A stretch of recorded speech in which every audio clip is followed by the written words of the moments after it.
जय जय श्रीराम। भारत माता की, छत्रपती शिवाजी महाराज की।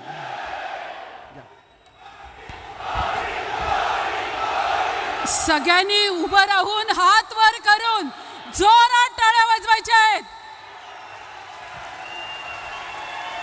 धन्यवाद।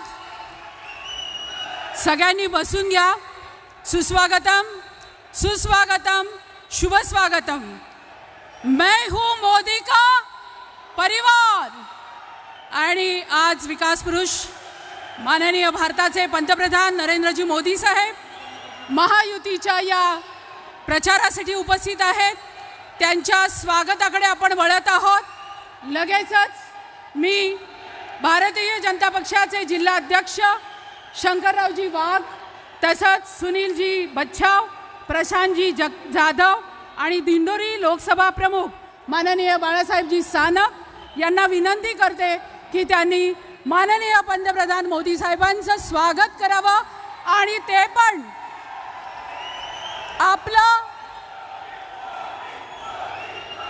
आपला ग्रामीण पेहराव, आपल्या शेतकऱ्याचं खरं वस्त्र, गमछा आणि टोपी हे आपल्या शेतकऱ्याचं आणि मजुराचं खरं वस्त्र आज मोदी साहेब त्यांचा पेहराव आपण करतो आहोत। आणि त्यानंतर स्वागत संपन्न होत आहे। आपले दोन्हीही उमेदवार दिंडोरी लोकसभा मतदारसंघाच्या अधिकृत उमेदवार महायुतीच्या डॉक्टर भारतीताई पवार आणि हेमंत अप्पा गोडसे नाशिक जिल्हा मतदारसंघाचे अधिकृत उमेदवार आणि रामलल्लाची लोभस मूर्ती ते आपल्या प्रधानमंत्र्यांना देत आहेत। यानंतर भाजपातर्फे भूषण जयचंदजी कासलीवार भाजप महामंत्री स्वागत करतायत।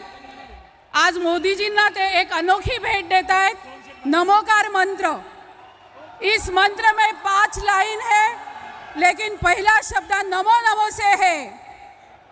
जय श्री राम। यानंतर आपली घोंगडी जी आपल्या शेतकऱ्यांची आहे त्यासाठी भाऊलाल तांबडे शिवसेना जिल्हा प्रमुख आणि राजेंद्र सोनवणे ही घोंगडी त्यांना परिधान करत आहेत। टाळ्या जोरात झाल्या पाहिजेत। ज्यांनी आपल्याला खऱ्या रामलल्लाचं दर्शन दिलं ते माननीय पंतप्रधान नरेंद्रजी मोदी। जोरात एकदा आवाज झाला पाहिजे, मोदी मोदी। यानंतर नाशिक पिंपळगाव कृषी उत्पन्न बाजार समितीचे सोनलाल भंडारी साहेब आणि दिलीप काका बनकर हे स्वागत। धन्यवाद। यानंतर लगेचच माननीय उपमुख्यमंत्री देवेंद्रजी फडणवीस साहेब यांना मी विनंती करेन की त्यांनी आपल्याशी मनोगतातून संवाद साधावा।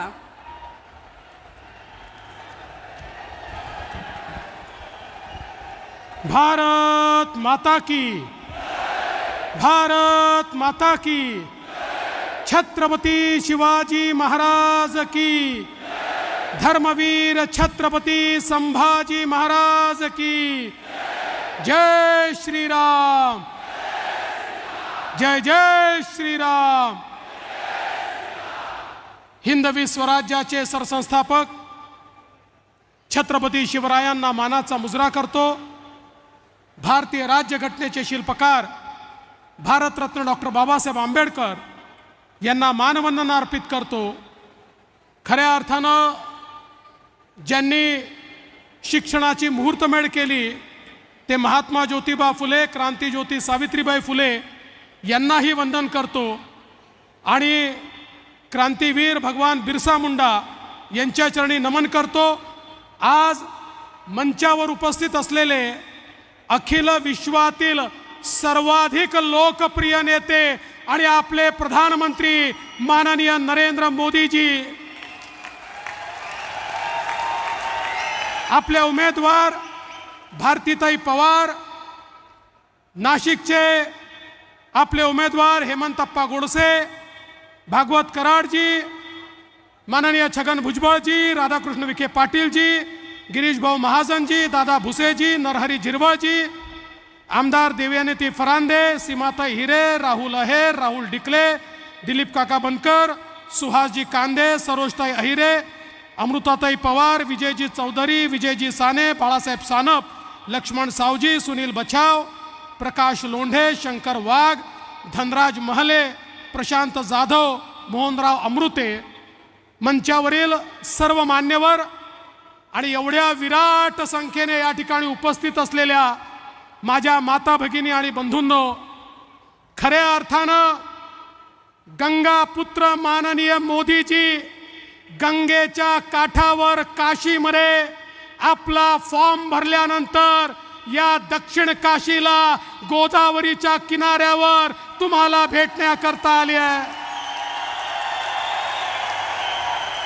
बंधू भगिनींनो, गंगा पुत्र मोदीजींना मी एवढीच विनंती करणार आहे की आमच्या या नाशिकमध्ये, नगरमध्ये आणि मराठवाड्यामध्ये आमची जी तहान आम्हाला भागवायची आहे, त्याकरता पश्चिमी वाहिन्यांचं जे पाणी आणायचं आहे, जे नार पारचं पाणी आणायचं आहे, त्याची व्यवस्था आम्ही केली आहे. फक्त मोदीजींचा आशीर्वाद आम्हाला हवा आहे. आणि आपल्याला माहिती आहे, मोदी है तो, मोदी है तो, मोदी है तो. त्यामुळे मी विश्वासानं सांगतो, तुमचं सरकार हे पाणी या ठिकाणी आणल्याशिवाय राहणार नाही. बंधू भगिनींनो, दुसरी गोष्ट मला सांगायची आहे. आज आपल्याकडे उपभोक्ता आणि शेतकरी यांच्यामध्ये कधी कधी कांद्याचा वांधा तयार होतो आणि आमच्या शेतकऱ्यांची अडचण होते. राज्याचं सरकार मागे उभं राहतं, पण मला विश्वास आहे, आम्ही मोदीजींना विनंती केली आहे, त्यांनी सांगितलं येत्या काळामध्ये एक नवीन मेकॅनिझम कांद्याकरता आम्ही अशी तयार करणार आहोत की ज्या माध्यमातून या ठिकाणी आमचा शेतकरी हा कुठल्याही परिस्थितीत अडचणीत येणार नाही आणि त्याला मदत करण्याची आवश्यकता ही राज्य सरकारला देखील पडणार नाही. बंधू भगिनींनो, तुम्हाला एवढीच विनंती करतोय, तुम्ही निवडणूक पाहतात. आता या निवडणुकीमध्ये मोदीजींच्या विकासाला उत्तर देता येत नाही, मोदीजींसमोर मतं मागता येत नाही, कोणी आता मतदान करायला तयार नाही. असं लक्षात आल्यानंतर आता भारतातले मतं संपले तर पाकिस्तानमधनं मतं मागण्याचा प्रयत्न चाललाय. त्या ठिकाणी राहुल गांधींकरता पाकिस्तानचे मंत्री ट्विट करतात, केजरीवाल करता पाकिस्तानचे मंत्री ट्विट करतात. आम्हाला वाटलं उद्धवजी तुम्ही तरी याच्यापेक्षा वेगळे असाल, पण मला आश्चर्य वाटतं, परवा उद्धव ठाकरेजींच्या रॅलीमध्ये पाकिस्तानचा झेंडा फडकत होता. काय दुर्दैव आहे बघा. हिंदू हृदय सम्राट शिवसेना प्रमुख बाळासाहेब ठाकरे यांच्या सुपुत्राच्या रॅलीमध्ये मतांच्या लाचारी करता जर पाकिस्तानचा झेंडा फडकत असेल तर या ठिकाणी सर्व देशभक्त मोदीजींच्या पाठीशी उभे राहतील आणि सांगतील, मोदीजी हम आपके पीछे है. आणि भारत माता की जय म्हणत येत्या 20 तारखेला या दिंडोरीमध्ये भारतीताईंच्या कमळाचं बटन आणि नाशिकमध्ये हेमंतप्पांच्या धनुष्यबाणाचं बटन हे सगळे देशभक्त या ठिकाणी दाबल्याशिवाय राहणार नाही. आणि म्हणून आपण सगळ्यांनी मोठ्या प्रमाणात या ठिकाणी मतदान करावं एवढीच विनंती करतो आणि माझं बोलणं संपवतो. धन्यवाद. जय हिंद, जय महाराष्ट्र. धन्यवाद फडणवीस साहेब. सबके मन की बात जानने वाले, अपने परिवार के मुखिया जी, हमारे सबके मोदी जी, इस यशस्वी भारत के प्रधानमंत्री जी आज देश के हर गरीब का गारंटर है अपने मोदी जी.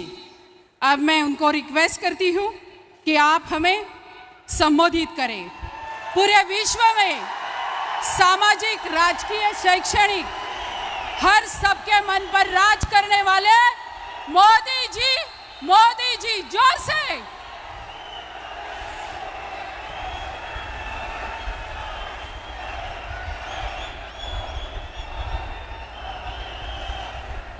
जय शिवाजी, जय शिवाजी, जय शिवाजी।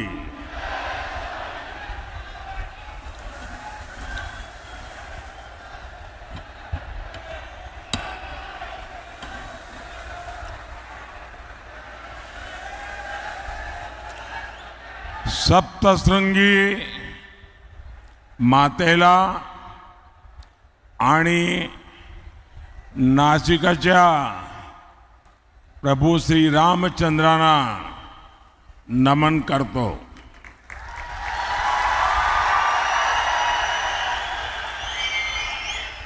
कल काशी में मैंने बाबा विश्वनाथ और काल भैरव का आशीर्वाद लेकर नामांकन किया और आज यहां त्र्यंबकेश्वर की धरती पर हूं। भगवान कालाराम की धरती पर हूं। मैं सभी को प्रणाम करता हूं। साथियों,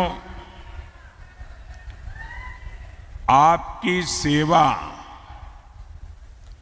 यही मेरे जीवन का सबसे बड़ा लक्ष्य है।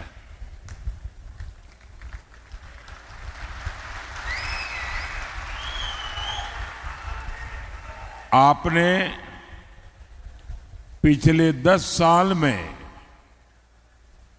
मेरा काम देखा है और अब मैं आपके पास आज आशीर्वाद मांगने के लिए आया हूं।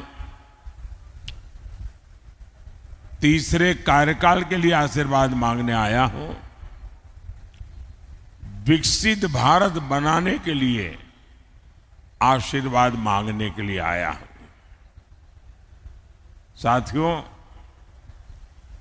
एनडीए गठबंधन को कितनी बड़ी जीत मिलने जा रही है, इसका पता यहां इंडी गठबंधन के एक बड़े नेता की बातों से भी पता चलता है। वो जानते हैं कि इंडी गठबंधन का जो मुख्य दल है कांग्रेस, वो कांग्रेस इतनी बुरी तरह हार रही है, इतनी बुरी तरह हार रही है कि उनके लिए मान्य विपक्ष बनना भी मुश्किल है।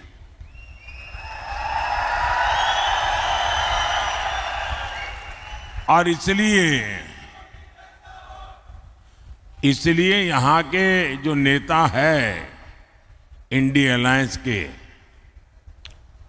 यहां मतलब नासिक के नहीं, महाराष्ट्र के, उन्होंने सभी छोटे छोटे दल जो है, इन दलों को ये सुझाव दिया है कि चुनाव समाप्त होने के बाद इन सभी छोटी पार्टियों ने कांग्रेस में मर्जर कर देना चाहिए, यानी अपने अपने शटर बंद कर देने चाहिए, क्योंकि उनको लगता है कि अगर ये सभी दुकानें उस दुकान में मिल जाएगी तो शायद इतना नंबर हो जाए ताकि वो मान्य विपक्ष बन जाए। ये हाल है इनका। साथियों, ये नकली शिवसेना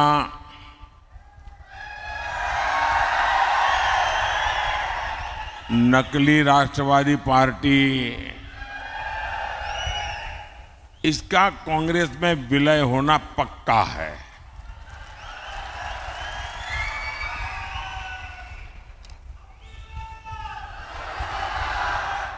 और जब ये नकली शिवसेना का कांग्रेस में विलय हो जाएगा, मुझे सबसे ज्यादा याद बाला साहब ठाकरे की आएगी, क्योंकि बाला साहब जी कहते थे जिस दिन लगा कि शिवसेना कांग्रेस बन गई है, उस दिन शिवसेना समाप्त कर दूंगा। मतलब अब नकली शिवसेना का अता पता भी रहने वाला नहीं है। और मुझे लगता है ये जो विनाश हो रहा है, ये बाला साहब को सबसे ज्यादा दुखी करता होगा। साथियों, नकली शिवसेना ने बाला साहब के हर सपने को चूर चूर कर दिया है। बाला साहब ठाकरे का सपना था अयोध्या में भव्य राम मंदिर का निर्माण हो।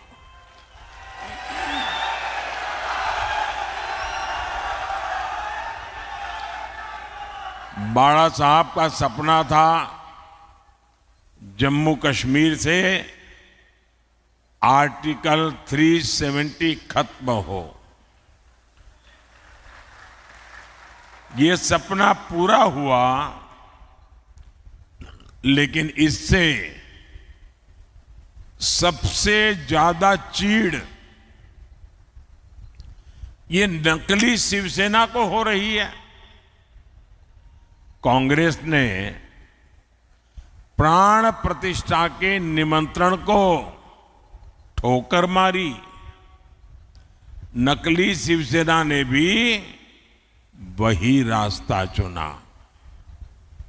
कांग्रेस के लोग मंदिर के लिए अनाप शनाप बातें कर रहे हैं और नकली शिवसेना एकदम चुप है। इनकी ये पार्टनरशिप पाप की पार्टनरशिप है और पूरे महाराष्ट्र के सामने इनका पाप एक्सपोज हो चुका है। साथियों, ये नकली शिवसेना वाले उस कांग्रेस को सिर पर उठाए घूम रहे हैं जो कांग्रेस वीर सावरकर जी को दिन रात गालियां देती है। महाराष्ट्र की स्वाभिमानी और राष्ट्रभक्त जनता ये जब देखती हैं, ये जब सुनती हैं, तो महाराष्ट्र के लोगों का गुस्सा 7वें आसमान पर चढ़ा हुआ है। लेकिन अहंकार शिवसेना, नकली शिवसेना में इतना आ गया है कि उनको महाराष्ट्र के लोगों की भावना की भी कोई परवाह नहीं है, उनको कोई फर्क नहीं पड़ रहा है। कांग्रेस के आगे घुटने टेकने वाली नकली शिवसेना को सजा देने का मन पूरे महाराष्ट्र ने बना लिया है। और 4 चरण के जो चुनाव हुए हैं, इन चारों चरण में इनको चारों तरफ से चित्त कर दिया है जनता ने।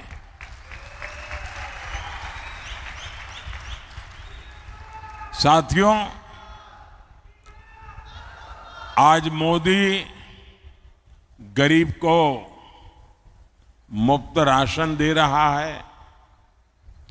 आज मोदी गरीब को पक्के घर दे रहा है। बिजली कनेक्शन, हर घर जल, उज्ज्वला का गैस कनेक्शन दे रहा है। हमने कभी भी न किसी का धर्म देखा है, न किसी का धर्म पूछा है। योजना सबके लिए बनाई जाती है, सबको योजनाओं का लाभ दिया जाता है, लेकिन कांग्रेस की नीयत रही है, इसका बहुत बड़ा खुलासा आज मैं 140 करोड़ देशवासियों के सामने करना चाहता हूं। और भगवान राम की ये धरती है एक प्रकार से, तो मुझे लगता है कि गंभीर विषय यहां पर उठाना ज्यादा अच्छा होगा। साथियों, कांग्रेस की सोच है कि देश की सरकारें जितना बजट बनाती है उसका 15% सिर्फ और सिर्फ माइनॉरिटी पर खर्च हो, यानी धर्म के आधार पर बजट का भी बंटवारा, धर्म के आधार पर इन्होंने देश को बांटा। और आज भी वो धर्म के आधार पर भांति भांति के बंटवारे करने में लगे हुए हैं। कई साल पहले कांग्रेस ने धर्म के आधार पर बजट के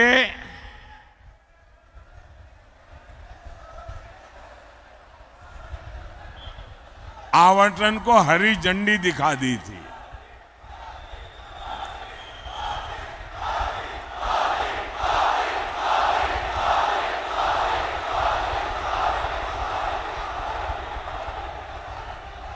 जय श्री राम, जय श्री राम। भारत माता की, भारत माता की। आप कल्पना कर सकते हैं कि बजट का इस प्रकार से टुकड़े करना ये कितना खतरनाक विचार है। और आप जानते हैं कांग्रेस के लिए माइनॉरिटी सिर्फ एक ही है, उसका अपना प्रिय वोट बैंक। मुझे याद है उस समय मैं सीएम था और जब ये बात कांग्रेस ने उठाई थी तो मैंने उसका मुख्यमंत्री रहते हुए पुरजोर विरोध किया था। कांग्रेस उस समय चाहती थी कि देश के सारे बजट का 15% सिर्फ मुसलमानों पर खर्च हो। तब भाजपा के जबरदस्त विरोध के बाद ये कामयाब नहीं हो पाए थे, लेकिन अब ये सारे पुराने एजेंडे की उसको लागू करने पर तुले हुए हैं। बाबा साहब आम्बेडकर धर्म के आधार पर आरक्षण के खिलाफ थे, लेकिन कांग्रेस कह रही है कि एससी, एसटी, ओबीसी और गरीबों का आरक्षण छीनकर मुसलमानों को दे देगी। कांग्रेस आपकी संपत्ति को भी जब्त करके उसका हिस्सा अपने वोट बैंक को देने की तैयारी में है। लेकिन कांग्रेस और इंडी अगाड़ी वाले कान खोल करके सुन ले, मोदी धर्म के आधार पर न बजट बांटने देगा और न ही धर्म के आधार पर आरक्षण देगा।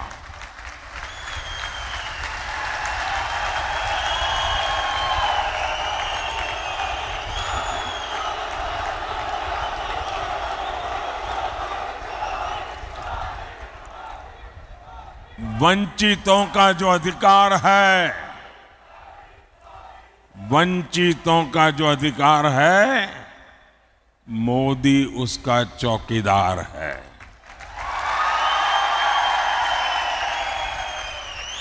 भाइयों और बहनों, हम तो छत्रपति शिवाजी महाराज की प्रेरणा से काम करने वाले लोग हैं।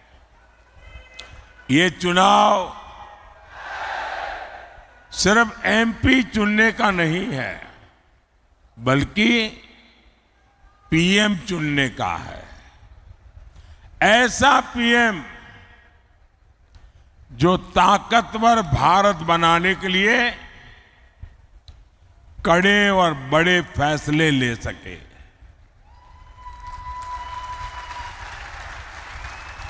आप देखिए, कोरोना का इतना बड़ा संकट काल आया, भारत ने इसका डटकर मुकाबला किया, कोरोना को हराया। इसमें आरोग्य विभाग में हमारी बहन भारती पवार जी, जो इस विभाग को देखती थी, उनका शांत और सेवा भाव बहुत काम आया। आज कोरोना के विरुद्ध भारत की लड़ाई की प्रशंसा पूरी दुनिया कर रही है। भारती जी के प्रयासों से यहां नासिक जिले के गांवों में करीब 600 आयुष्मान आरोग्य मंदिर बने हैं। यहां दर्जनों जन औषधि केंद्र खुले हैं। इन केंद्रों पर 80% डिस्काउंट पर दवाएं दी जा रही है। इतना ही नहीं, नासिक की 2 लाख से अधिक गर्भवती महिलाओं के खाते में 6-6 हजार रुपया भेजा गया है। सिकल सेल एनीमिया से मुक्ति हो या फिर बच्चों का टीकाकरण, सरकार ने गरीब कल्याण का प्रयास पूरी ईमानदारी से किया है। साथियों, आपके स्वास्थ्य को लेकर अब तो मोदी ने एक और बड़ी गारंटी दी है। अब महाराष्ट्र के सभी परिवारों के 70 साल से ऊपर के जो बुजुर्ग हैं, उनको 5 लाख रुपए तक का मुफ्त इलाज ये मोदी की जिम्मेवारी रहेगी।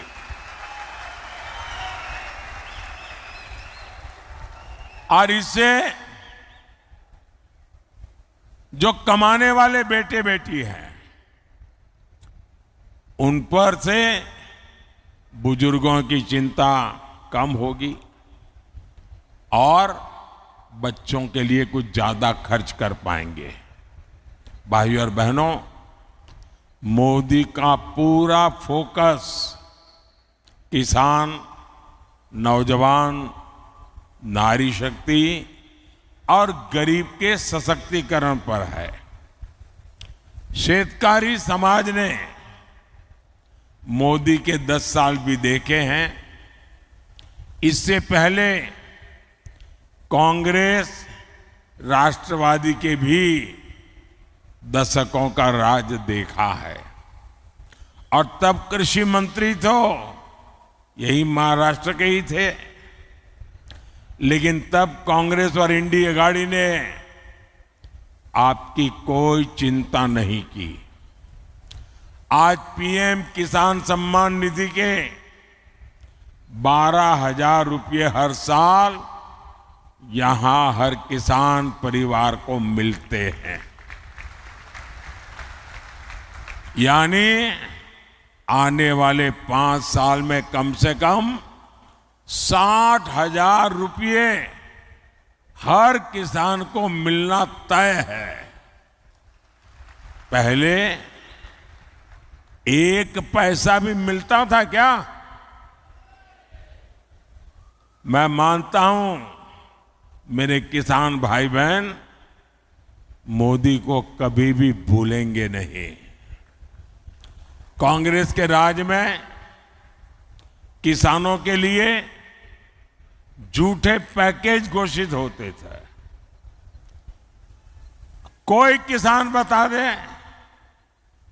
क्या आपको इन पैकेज में से 1 रुपया भी मिलता था?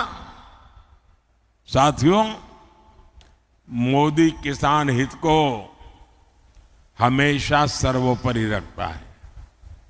नासिक और ये क्षेत्र तो प्याज और अंगूर की खेती के लिए प्रसिद्ध है।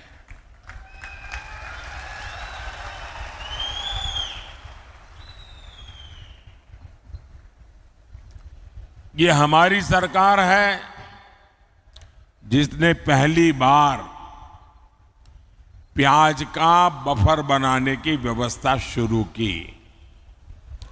पहले के सरकारों में ऐसी कोई व्यवस्था ही नहीं थी।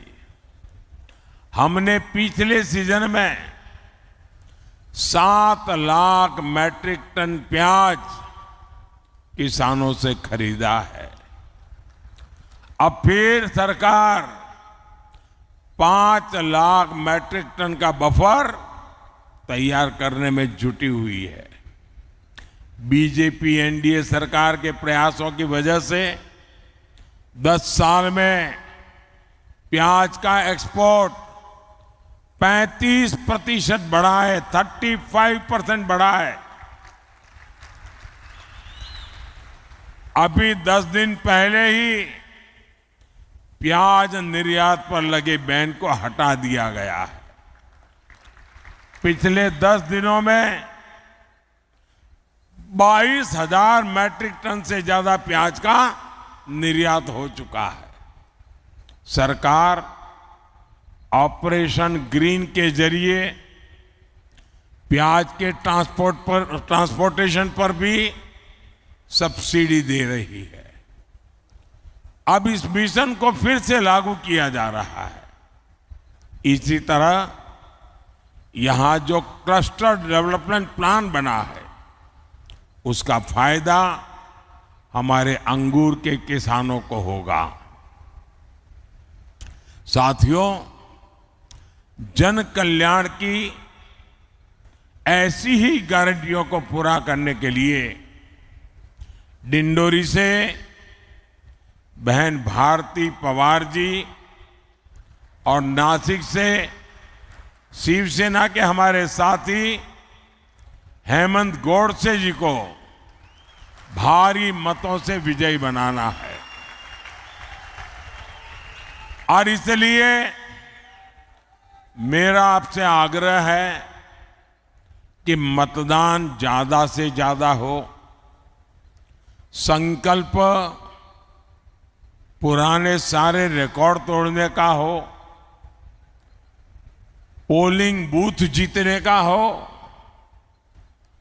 और अधिक से अधिक लोगों को मिलकर के भारतीय जनता पार्टी और एनडीए अलायंस को आप विजयी बनाएं, एक मजबूत सरकार बनाएं, आपका भविष्य भी उज्जवल हो, आपको बच्चों का भी भविष्य उज्जवल हो। इस गारंटी के साथ मेरे साथ बोलिए, भारत माता की, भारत माता की, भारत माता की। बहुत बहुत धन्यवाद।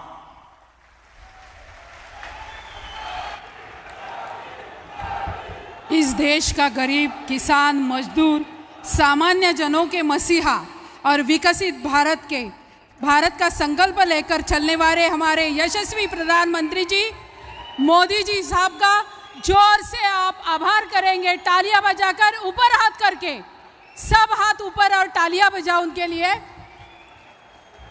और आप नासिक का सब सलाम करेंगे। उनका बहुत बहुत धन्यवाद, आज यहाँ आके हमें संबोधित किया।